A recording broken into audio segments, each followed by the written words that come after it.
Salam sejahtera. Perkembangan Kelab Johor Darul Ta'zim, JDT, di kancah Asia kekal berada di landasan yang amat baik sekaligus membuktikan status mereka sebagai gegasi bola sepak Malaysia dan ASEAN.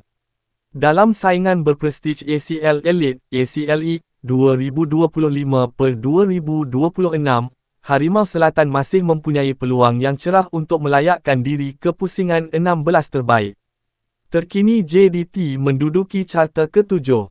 Ini menunjukkan kemampuan JDT untuk bersaing secara konsisten dengan kelab-kelab elit dari seluruh Asia.